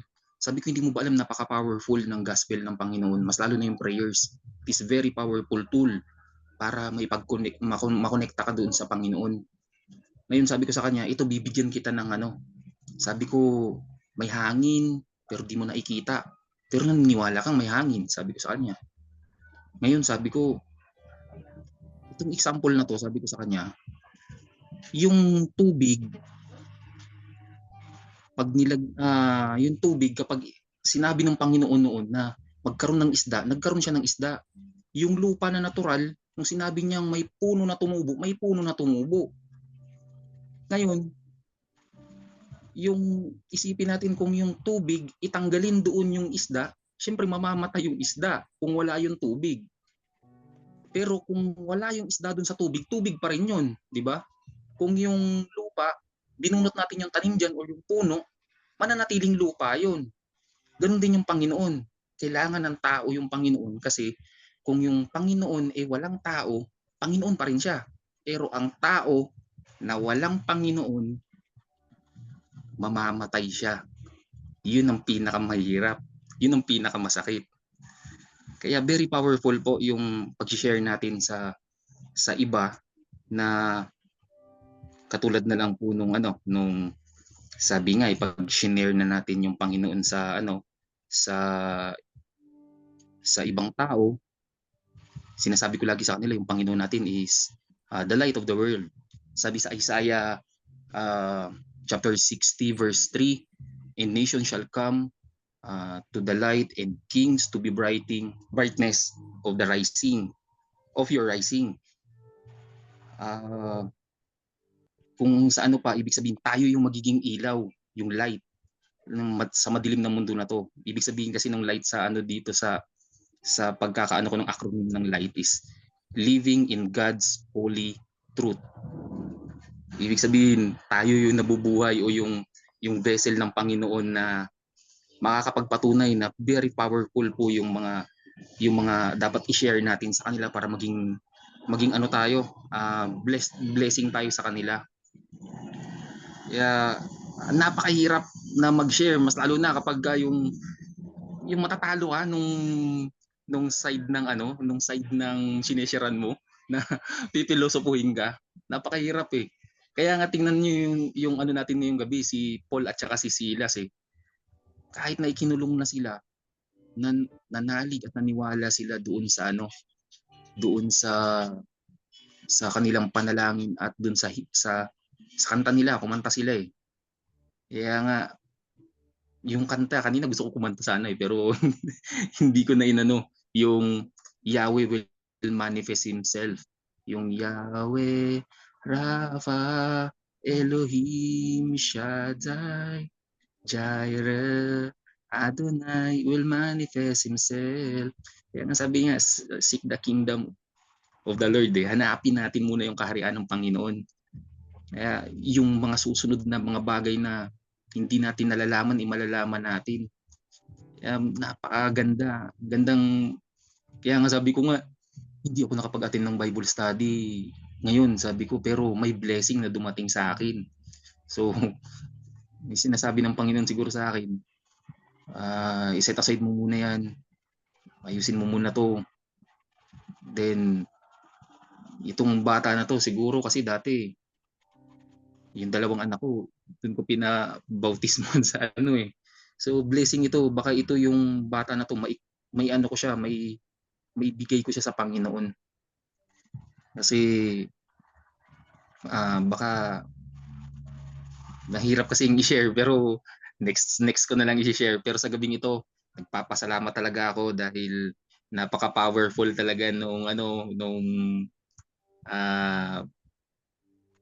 itong ano natin, Bible study natin, Shinare ni brother rin. At sabi nga, ito na lang ang pinakahuli. Sabi doon sa 1 John chapter 3 verse 9, a true believer is at war with his sin. A false believer is at peace with it. So, kapag ikaw ay believer na ng Panginoon, mararamdaman mo yan. Kasi hindi ka na magpapatuloy dun sa kasalanan. Kasi empower ka na ng Holy Spirit eh. Pero kapag ikaw yung tao na hindi mo alam na hindi ka pa belong to the Holy Spirit, makikita mo nasa peace ka lang. Kapag kami ginagawa ka na kasalanan, parang nagiging ano na lang sa sarili mo, nagiging parang normal na lang. So, hindi po ganoon. Kapag ikaw ay isang believer na, mararamdaman mo yan na parang ayaw mo, parang may kumukontra sa'yo. Ibig sabihin, you are guided with the Holy Spirit. So, by prayers, by your purpose, gawin natin, maging light of the world tayo. I-empower natin yung mga iba na ma-share natin. Katulad ng ibang mga kasama natin na Christian, kapag nanghihina sila, kailangan natin i-boost yung lakas ng bawat isa na sa ganitong pamamaraan lamang, mabigyan natin sila ng lakas or by prayers. So, very popular talaga ako sa prayer. Kasi dati hindi naman ako ganito. Pagising ko sa umaga, nagpapasalamat ako sa Panginoon. Bago ko kumain, nagpapasalamat ako. Pagtulog ko, nagpapasalamat ulit ako. Ganun ulit pagising. Papasalamat ako para, Panginoon, salamat at ginising mo ako. May purpose ka pa talaga sa akin. Gabayan mo ko sa araw na ito. Sa lahat ng aking gagawin at sa lahat ng mga tao na makakasalamuha ko, ay may share ko yung gospel sa kanila. Yun yung lagi yung sinasabi ko sa kanila. Na mag-pray din kayo katulad ng ginagawa ko. Hindi ko naman sinasabi na perfect ako. Naging makasalanan din ako. Pero by the grace of God, iniligtas niya ako by using His people like Brother Red na ginamit ako ginamit siya para makilala ko yung Panginoon. So sa gabing ito, maraming salamat. And to God all be the glory and God bless us all. Praise the Lord. Thank you po kay Marvelous for that takeaway. Ang ganda yung meaning daw ng light light in God's holy truth. Bali itong shinare ko po sa inyo patungkol sa power. So power of God. Ano lang po to, katuldok lang po ito sa kung ano pa talaga yung kayang gawin ng kapangyarihan ng Diyos sa buhay po ng isang mananampalataya. Malawak po kapag ang pag-uusapan is power of God. Para yung pag-ibig ng Diyos na hindi mo kayang saklawin lahat sa iisang sa isang gawain lang, sa iisang oras lang. So malawak po yung kayang gawin ng power ng Diyos sa buhay po ng bawat isa sa atin. Siguro banggitin ko lang, may binanggit si Kuya Marvelous kasi kanina. Yung sabi niya kapag nag-share ng Word of God, parang minsan na maano ka kapag parang natatalo ka dun sa pag-share mo ng Word of God. Lagi po nating tatandaan kapag tayo nag-share ng Word of God, the very fact na hinakbangan natin, kahit tayo tinanggihan nung share natin ng Word of God, never po tayong natalo dun. Lagi tayong panalo. Kahit tinanggihan ka nung share mo ng Word of God, panalo ka na doon. Bakit? Kasi pinakita mo na hinakbangan mo kung ano yung gustong ipagawa sa iyo ng Lord. So may tumanggi man sa atin, mapunitan ka man ng Christian tracts na ipinamimigay mo, never kang naging talo doon. Lagi tayong panalo doon. Amen. Ayan, dahil ginawa natin 'yon para sa ating para sa Panginoon. Thank you po kayo Marvelous for sharing your takeaway. Meron pa pong gustong mag-share ng kanilang takeaway? Unmute lang po kayo ha.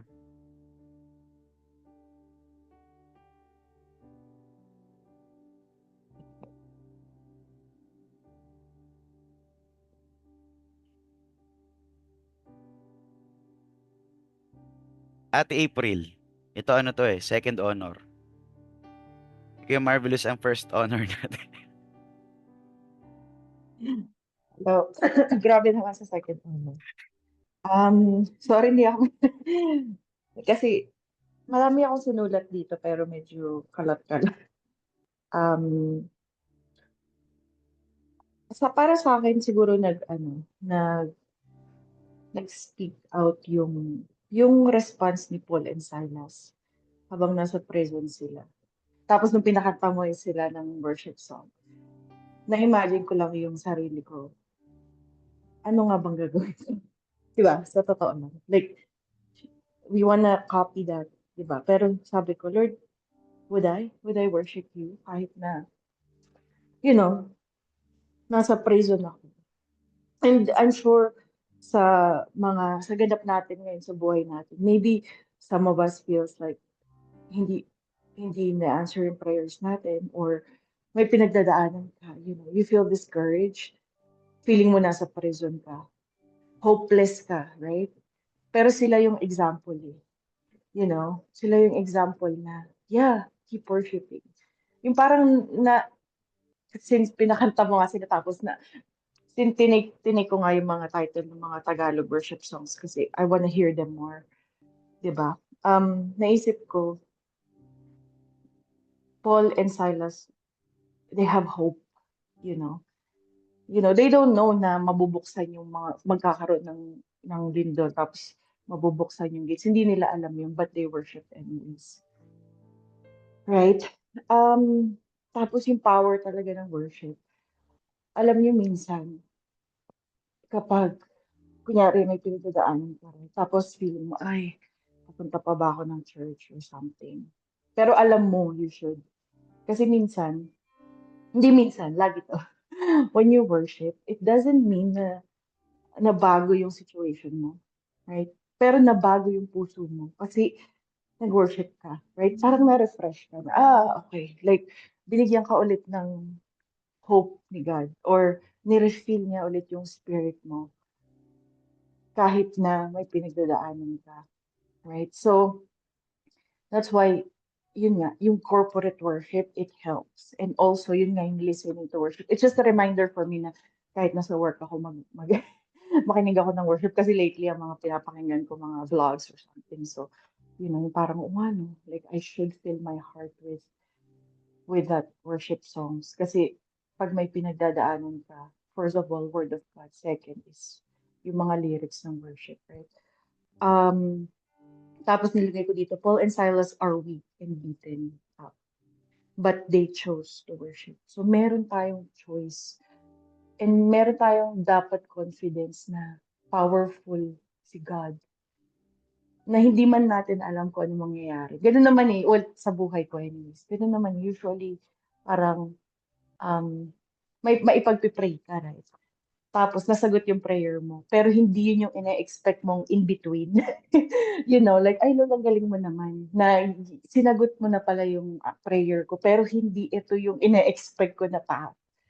And I think that excites me kasi parang, I don't know, like nai-imagine ko lang si Lord na He's so creative than my mind na ang galing mo naman Lord. Na-achieve mo to, binigay mo sa akin to.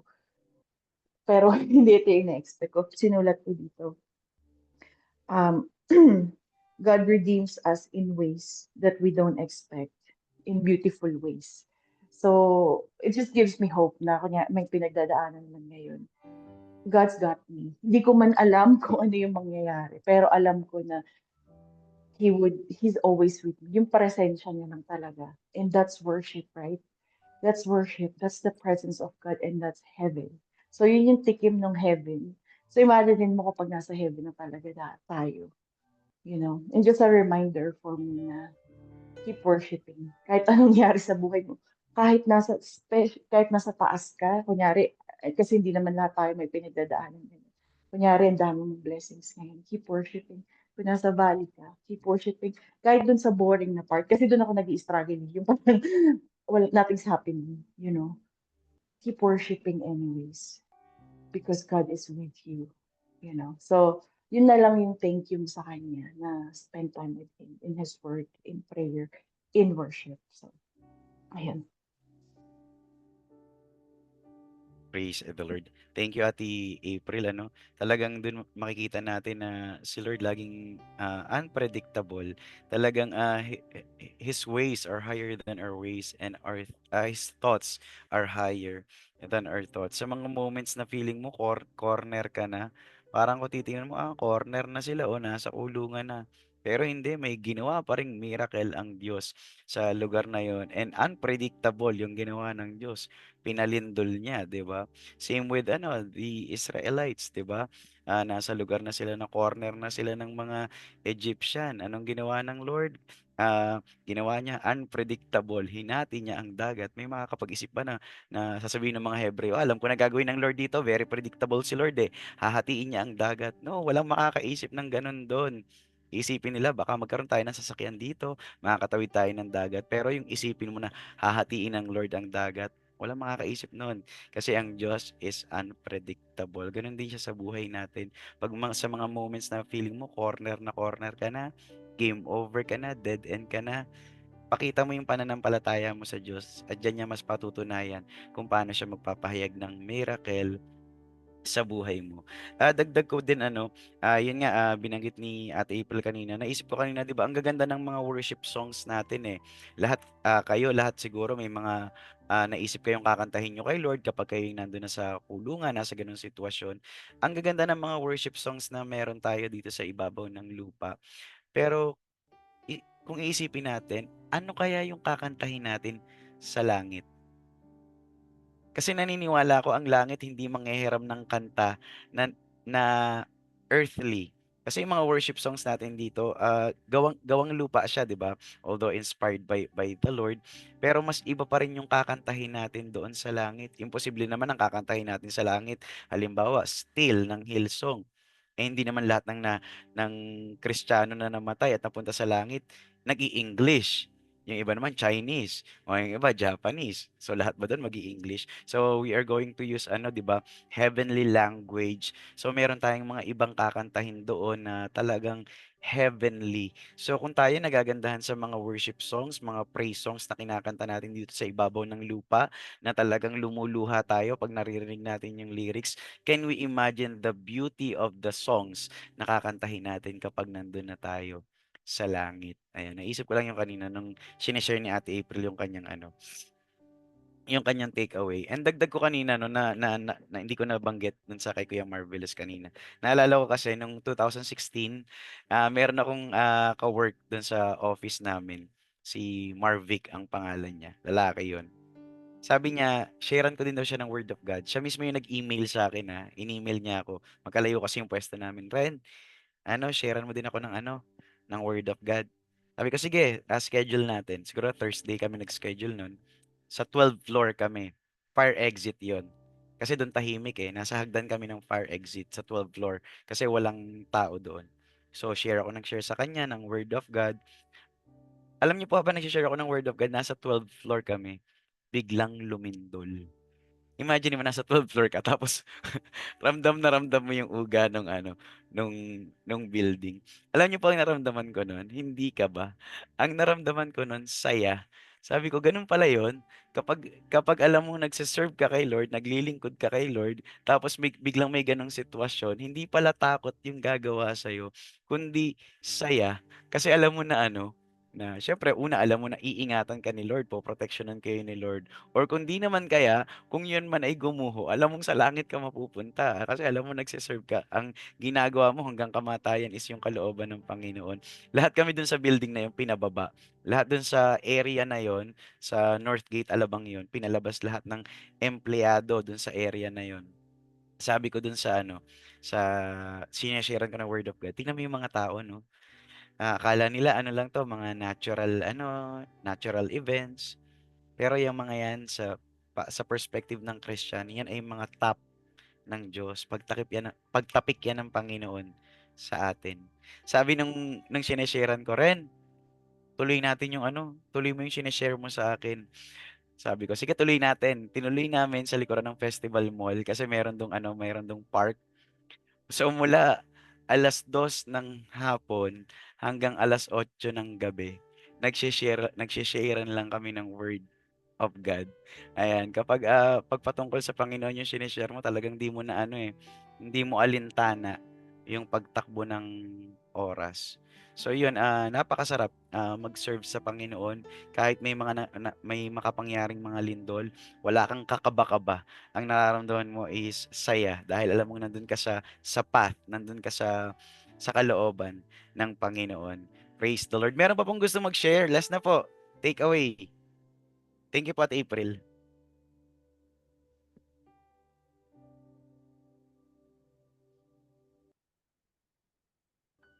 Unmute lang po kayo. Kuya Enrico, mag-share po ba kayo or ito pa po yung raise ng hands kanina sa pagkanta?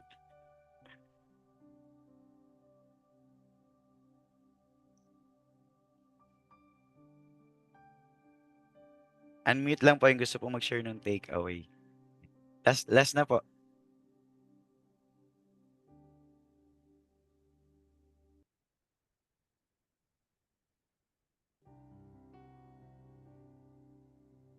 Wala, nagkahiyaan pa yung mga kapatid.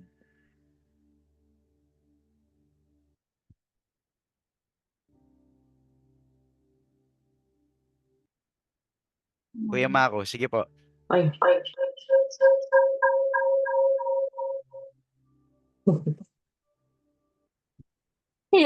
Kuya rin ako po.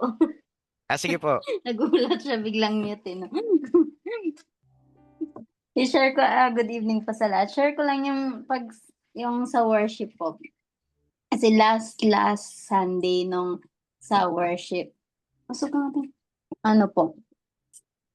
Gabi po talaga yung pag yung worship po natin, yung puso natin ay binibigay lang natin kay Lord na gusto lang natin mag-worship sa Kanya.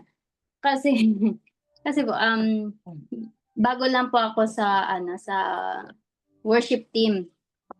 So, nagbe-bass po. And hindi ko pa po, masyadong, memorize ko lang po yung fretboard, pero hindi ko pa memorize ng kamay ko yung mga kung anong chords. So, ibig sabihin po, yung mata ko po, pag nagpi-play is nasa chords ng lyrics at sa nasa gitara kasi po yung kamay ko inaano ko kung tama yung niya, iniipit niya. So before ng tawag dito ng service po talaga na as in nagde-devotion ganun po. Tapos yun po ata yung namin yung kanta po namin I think last time is yung pupurihin ka sa awit. I don't know if last Sunday yun. Parang ganun po yung worship namin. Tapos as in, po talaga, parang na-feel ko, sabi ko, before ng worship na yun, lang talaga, late na yung lyrics namin kasi po. Tapos hindi pa ako masyado naka-practice. Tapos nung dumating sa church, sabi ng namin na binago, may yung isang part ng song na binago nila yung chords, yung sa Sabi ko, oh my gosh, kaya ko ba to? Ganun sabi ko. Sabi niya, hindi kaya mo yan. Sabi ko, Lord, ikaw na talaga bahala. Lord, kasi ikaw naman palagi nagpi-play. Gusto ko lang talagang mag-worship sa'yo, ganun. Tapos, syempre po, bago pa lang po ako, hindi po ako masyadong nakakagalaw pag hawak-hawak ko pa yung yung bass. Tapos yung nasa praise pa lang po minsan pag mga before, gusto ko talagang tumatalon, ganon. Pero hindi ako makatalon kasi nga yung kamay ko baka iba-iba yung mga niya, maipit niya, ganon. Tapos, yung time na talaga yun, as in, gusto ko talagang bitawan yung yung bass ko tapos mag-praise na lang po ako ganun. Pero 'di ba po nga po, kahit na itong gawin natin, kahit instrument lang yung natin, pag yung puso natin, considered pa rin naman po yun na worship kay Lord. So, yun sabi ko, sige dito na lang ako sa bass ko mag-worship.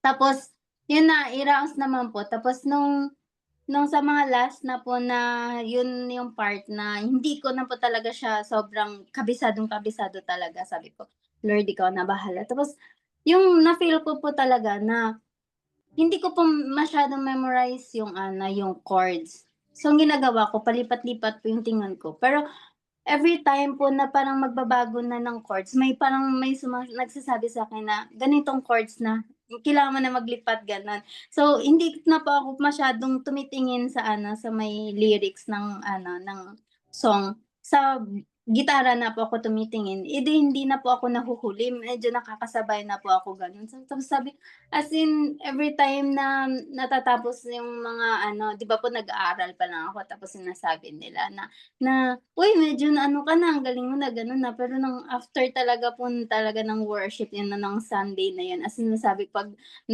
talaga na, "Glory to God," talaga. Kasi alam ko parang yung kamay ko po parang parang kinukuha dun nilalagay dun sa may kabilang chords na tapos ganito, tapos sinasabi sa akin na nga next chord ka na ganito na yung chords ka na.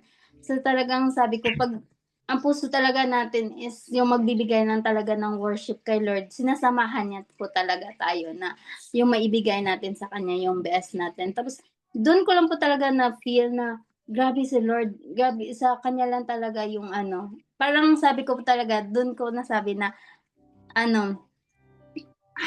hinumble po talaga ako ni Lord sa mga time na yun kasi hindi ko talaga masabi na akin po yung ability na sinabi ko dahil nag-practice po ako gano'n, hindi po. Dahil as in hinumble talaga ako ni Lord that time.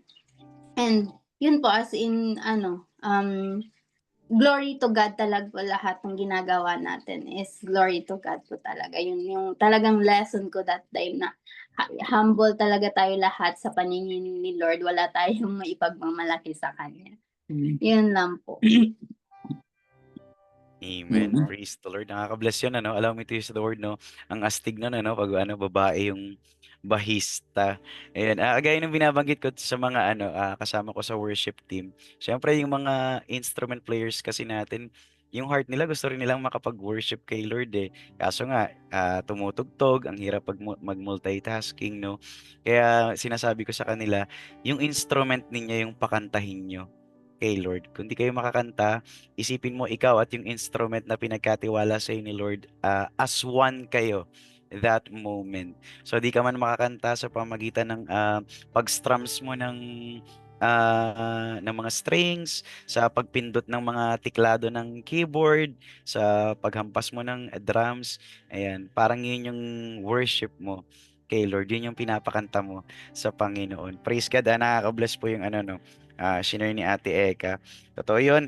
Kaya lagi nating buong pusong sambahin, papurihan, dakilain ang ating Panginoon, and patuloy nating mararanasan yung dunamis ng Lord, yung power ng Diyos sa buhay po ng bawat isa sa atin. Amen. Praise the Lord. Tayo pong lahat ay makapipikit sa oras po na ito. Tayo po ay dadako sa pananalangin po natin sa Diyos na makapangyarihan sa lahat.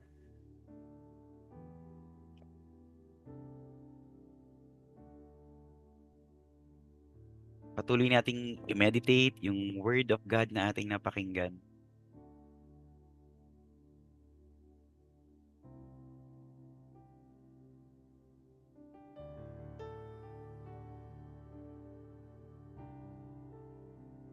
Gusto ng Lord, bilang tayo, kaniyang mga anak, maranasan din natin at ma-witness natin yung kaniyang kapangyarihan sa ating mga buhay.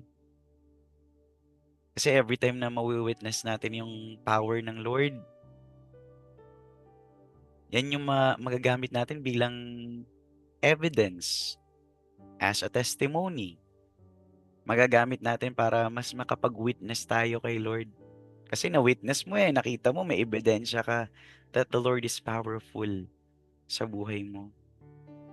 Kaya yung mga karanasan natin, mga testimonies na meron tayo, pinaparanas sa atin ni Lord, kung paano niyang ipinamalas yung kanyang dunamis, yung kanyang power, yung kanyang kapangyarihan, dapat di natin kinakalimutan yung mga yan. If kaya natin, dapat ginajot down natin yan, sinusulat natin. Sa araw na to, ganitong date, ganitong oras, pinagaling ako ng Lord. Ganitong date, ganitong oras, na-witness ko yung kapangyarihan ni Lord kasi napatanggap ko yung isang taong ang hirap patanggapin sa Lord. Pero because of His power, tumanggap siya sa Panginoon. Dapat di natin kinakalimutan yung mga ganong moments na na-witness natin yung kapangyarihan ng Diyos sa ating mga buhay. Let us pray. Hallelujah, Jesus. We glorify and we magnify your name, Jesus. You are worthy to be praised, King of kings and Lord of lords. Almighty, powerful God na pinaglilingkuran ng bawat isa sa amin. Heavenly Father, in the name of the Lord Jesus Christ, kami po ay nagpapasalamat sa iyo, Lord. Maraming salamat sa kung ano man yung pinagpapasalamat namin sa iyo, Lord. Ang dami kung iisa-isahin po namin. Salamat po, Panginoon, sa lahat ng mabubuting gawa na yung ginagawa at patuloy pang gagawin sa buhay po ng bawat isa sa amin, Panginoon. Salamat. Patuloy mong ipinamamala sa amin yung kapangyarihan mo. At sa pamamagitan ng iyong kapangyarihan, Panginoon, naabot kami ng iyong biyaya, ng iyong pag-ibig, naririto kami patuloy na naglilingkod sa iyo, anuman yung sirkumstansya, anuman yung sitwasyon na aming kinaroroonan. Lord, ikaw po yung nakakaalam kung sa mga kapatid po namin dito sa Bible Study Bites Online, merong nandun sa ganong kalagayan na parang cornered na, parang nakakulong. Salamat, Panginoon, pinaalala mo po sa amin na yung salitang corner, wala sa vocabulary mo, Lord. Sabi nga po sa isang kanta, God will make a way where there seems to be no way. Kaya mong laging gumawa ng daan ng kaparaanan, Panginoon, sa anumang gipit na sitwasyon na aming kinalalagyan, na aming kinaroroonan. Lord, i-bless mo po yung mga kapatid po namin sa lahat ng area ng kanilang buhay, sa lahat ng aspects ng kanilang buhay. Physical, ikaw yung magparanas ng kagalingan sa may mga sakit at karamdaman. O mga mahal po namin sa buhay na may sakit at karamdaman, padaluyin mo po through us yung dunamis mo, Panginoon. Yung power mo dumaloy sa amin at ito po yung maihahawa po namin, Panginoon, sa mga loved ones po namin na nakakaranas ng sakit at karamdaman. Lord, sa aming mental and emotional aspect, ikaw po yung magbigay ng kapayapaan sa buhay po ng aming mga kapatid. Sa ginagawa po naming pagpupuri at pagsamba, mayroong kapayapaan, mayroong kapahingahan. Ang sarap kayang umawit sa iyo, Lord. Ang sarap po kayang ipahayag na napakabuti mo sa aming mga buhay. Napakasarap ipahayag the goodness of God. Napakasarap ipahayag sa awit, we will be still knowing that you are our God. Napakasarap ipahayag, hindi ka nagkulang, Lord, sa buhay ng bawat isa sa amin. And because of this beautiful worship songs na inilalagay mo sa aming mga puso, kakaroon kami ng pahinga. Kakaroon kami ng kapayapaan na nanggagaling sa iyo sa anumang pagkapagod na nararanasan po namin sa bawat araw. Lord, thank you sa power na nanggagaling sa iyo na nag-iingat sa aming pamilya, sa aming familial aspect. Salamat sa kapangyarihan mo, Panginoon, na pumupuno sa aming mga wallet. Sa kapangyarihan mo, Panginoon, na nagagamit para mabayaran yung mga bills na meron po ang bawat isa sa amin. You are powerful, Lord. Salamat po sa kapangyarihan mo na hindi lang nagpapa-ignite, kundi higit pang nagpapa-ablaze nung zeal na meron po sa aming mga puso. Lord, marami pong salamat. Sa iyo po namin pinagkakatiwala ang kabuuan ng Bible Study Bites Online, maging ang buhay po ng bawat isa sa amin. Lagi po naming bubulay-bulayin, lagi po naming pakananasain na maranasan yung kapangyarihan mo sa aming mga buhay. Kagaya po ng napakinggan namin kanina, instead of fearing the magnitude of the big one, we will worship with gratitude the great one. Salamat po, Panginoon. We give you all the glory, the highest praise, and the reverence that you deserve. In Jesus' mighty name, and all say, Amen. Praise the Lord. And stay lang po tayo for our short announcement. Patuloy po yung ating gawain, yung ating Bible Study Bites online every Thursday, 7 p.m. Ipag-invite po natin yung gawain ng Panginoon para mas marami pa po yung makapakinig ng salita po ng Diyos. Welcome po ito sa lahat. Follow nyo po yung ating page, Bible Study Bites online, yung page po natin. Or kung di kung di nyo po makita, pwede nyo po akong i-add for your mga prayer request na gusto nyo pong ilaban natin sa prayer. Add nyo po ako, Renco Mia, ang Facebook ko po. And ayan, huwag po natin pababayaan yung ating personal devotion para masigit pa tayong lumalim sa ating relationship sa Diyos na tunay at buhay. Panghuli na lang po, picture taking po tayo. Kung kaya nyo pong buksan ang inyong mga camera, magpipicture po tayo.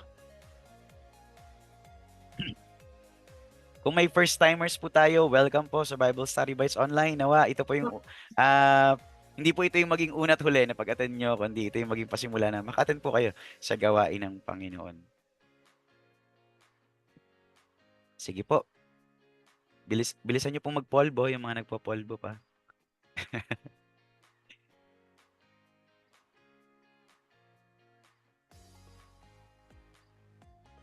Ayan. Sige po, picture po ako. First page lang po to. 2 pages po tayo dahil madami tayo. Ngiting tagumpay. Hindi ko po alam kung sino yung nasa first, nasa second. Ngiti na lang po kayo. 1, 2, 3. Wait lang po ha. Crop ko lang tong first page. And send ko sa ating, nasa yung GC. Wait lang po, send ko lang. Sige po, second page. Ngiting tagumpay. 1, 2, 3. Wait lang po. Okay na po mga kapatid. God bless po sa ating lahat. Recorded po itong gawain natin. Upload ko po later sa page po natin. Kita-kits po sa susunod na gawain. Good night and God bless po. Good morning po sa mga nasa ibang God bansa. bless po. Thank you, Brother. God bless po sa ating lahat.